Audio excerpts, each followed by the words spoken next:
So hello everyone, তোমরা জানো আমরা প্রত্যেক বছরই কলকাতার বেস্ট বেস্ট যে কলেজগুলো রয়েছে ওয়েস্ট বেঙ্গল সেগুলো নিয়ে ভিডিও বানাই এবং অ্যাডমিশন রিগার্ডিং বিভিন্ন রকমের হেল্প স্টুডেন্টদেরকে করে থাকি। যারা আমরা চ্যানেলটাকে ফলো করো তারা নিশ্চয়ই জানবে।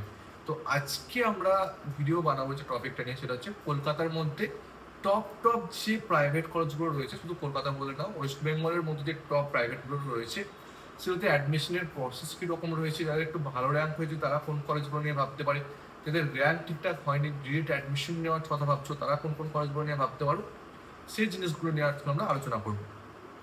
তো প্রথমে আমরা দেখে নিই যাদের একটু ভালো র্যাঙ্ক হয়েছে তারা কোন কোন কলেজগুলো পেতে পারে। ঠিক আছে, সেদিক থেকে আমরা 4-5টা কলেজ দেখছি। প্রথমেই রয়েছে আমরা রামকৃষ্ণ মিশন সেবা প্রতিষ্ঠানের যে কলেজটা রয়েছে, সেখানে জিএনএম বিএসসি নার্সিং দুটো হয় এবং অনেকটা কম ফিজে তোমরা করতে পারবে। তো নাম্বার 1 র্যাঙ্কের এটা তোমরা প্রাইভেট অপশন রাখতে পারো। সেকেন্ড অপশন আমরা দেখবো আরএন টেগর, যেটা তোমাদের নারায়ণা হসপিটাল রয়েছে, আরএন টেগর নার্সিং কলেজ, এটা তোমরা রাখতে পারো। এটা তোমাদের কিন্তু খুব ভালো কলেজ, মোটামুটি অ্যাফোর্ডেবল, মানে আদার্স কলেজগুলোর থেকে কম। তুমি অ্যাপ্রক্স বিএসসি নার্সিং এর ফিস রয়েছে 5 লাখের মতো ফিস রয়েছে, আর জিএনএম এর ওখানে 3,35,000 টাকা রয়েছে, আর হোস্টেল ফুড নিয়ে 10,000 মতো মান্থলি লাগে। ঠিক আছে, তো এটা তোমরা কিন্তু সেকেন্ড অপশনে রাখতে পারো। থার্ড অপশনে তোমরা রাখতে পারো অ্যাপোলোতে জিএনএম হয় না, বিএসসি নার্সিং এ হয় অনলি। তো সেই বিএসসি নার্সিং বা এমএসসি টেমএসসি মনে হয়, বাট আমি বিএসসি নার্সিংকে তোমরা কিন্তু রাখতে পারো অ্যাপোলোতে, এটাও খুব ভালো। তারপর তোমরা রাখতে পারো বিএম বিড়লা, যেটা সিএমআরআই হসপিটাল অনেক রকম শুনেছো, কলকাতা হার্ট রিসার্চ সেন্টার যেটা। তো বিএম বিড়লাতে তোমরা রাখতে পারো, এটাও খুব ভালো হবে। ঠিক আছে, তো এই যে 4-5টা কলেজ বললাম, এই কলেজগুলো হচ্ছে তোমাদের তাদের খুব ভালো র্যাঙ্ক হয়েছে প্রাইভেটে। তো যারা একটা ভরসা আছে যে হ্যাঁ আমরা সিকিউর আমরা পেয়ে যাবো কলেজ কাউন্সিলিং করে, তো তারা এই কলেজগুলো তোমরা কাউন্সিলিং লিস্টে রাখতে পারো। এগুলো ডাইরেক্ট অ্যাডমিশন কোনোভাবেই পসিবল হয় না, সরাসরি কাউন্সিলিং এর থ্রুতে হয়। কোনো কনসালটেন্সি যদি বলে বা কেউ যদি বলে ডাইরেক্ট করে দেবো, তার মেঝে উল্টাপাল্টা কথা বলছে। ঠিক আছে, তো এইবার আমরা আলোচনা করবো যেগুলো এর পরে আমরা যদি এবার একটু কম স্কোর যাদের করেছো, যাদের খুব ভালো রেজাল্ট হয়নি, তারা কোন কোনগুলো রাখবে এবং ভালো বেস্ট কোনগুলো রাখবে, যেগুলোতে আমরা সরাসরি কিছু চিন্তা ভাবনা করতে পারি। আমরা যদি বুকিং করে রাখি কলেজে, তাহলে আমরা একটা সিট পেতে পারি। এরকম কি কি কলেজ রয়েছে?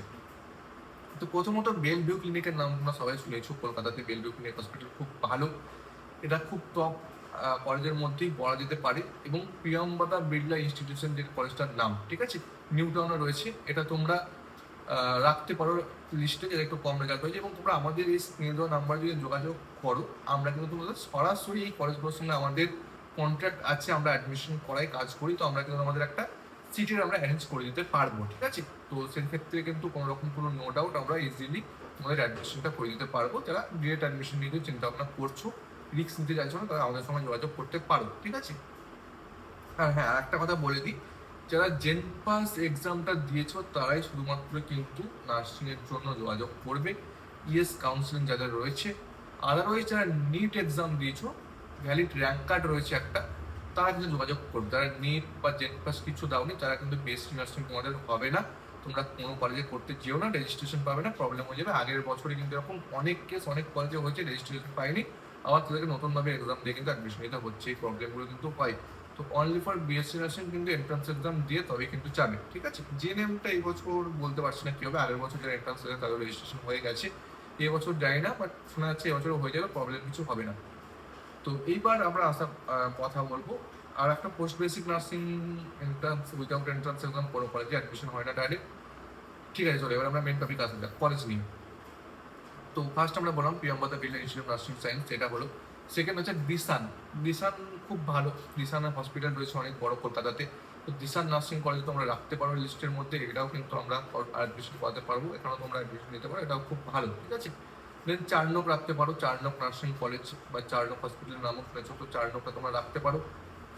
দেন আমরা ধরতে পারি তোমাদের জগন্নাথ গুপ্তা মেডিকেল কলেজের একটু কম ফিজের মধ্যে যারা চাইছো, ঠিক আছে, মানে একটু মোটামুটি ওই 8.5 লাখ টাকার মধ্যে জিএনএম এবং 5.5 লাখ টাকার মধ্যে, 5.5 লাখ টাকার মধ্যে জিএনএম এবং 8.5 লাখ টাকার মধ্যে বিএসসি নার্সিং কমপ্লিট হয়ে যাবে, এরকম একটা কলেজ চাইছো, মানে একটু সাধারণত একটু কম ফিজের মধ্যে মেডিকেল কলেজ হবে, বড় ক্যাম্পাস হবে, ঠিকঠাক কলেজ একটা চাইছো, তাদের জন্য জগন্নাথ গুপ্তা মেডিকেল কলেজটা তোমরা লিস্টের মধ্যে রাখতে পারো। এটা আই থিঙ্ক ভালো হবে তোমাদের জন্য। ঠিক আছে, তো এটাও রাখতে পারো। আইকিউ সিটি মেডিকেল কলেজও রাখতে পারো, যেটা দুর্গাপুরে রয়েছে, বাট একটু অফ সাইড, অনেকটা দূর স্টেশন থেকে, বাট কলেজটা ভালো, এই কলেজটাও রাখতে পারো। ঠিক আছে, তো এই যে কলেজগুলো বললাম এগুলো তোমাদের কিন্তু খুব ভালো কলেজ, কলকাতার মধ্যে অ্যাডমিশন যদি তোমরা ডাইরেক্ট নিতে চাও তাহলে এই কলেজগুলো তোমরা অবশ্যই রাখতে পারো। এছাড়াও আরও হিউজ অনেক কলেজ রয়েছে, অনেক কম্পিটিটিভ কলেজ রয়েছে, তো সেই অপশনগুলোও রয়েছে, বাট ভিডিওটা অনেক বড় হয়ে যাবে। যেগুলো মেন মেন কলেজ সেগুলো আমরা আলোচনা করলাম, সব কলেজের লিস্ট চাইলে তোমরা আমাদের এই নাম্বারে হোয়াটসঅ্যাপ করতে পারো।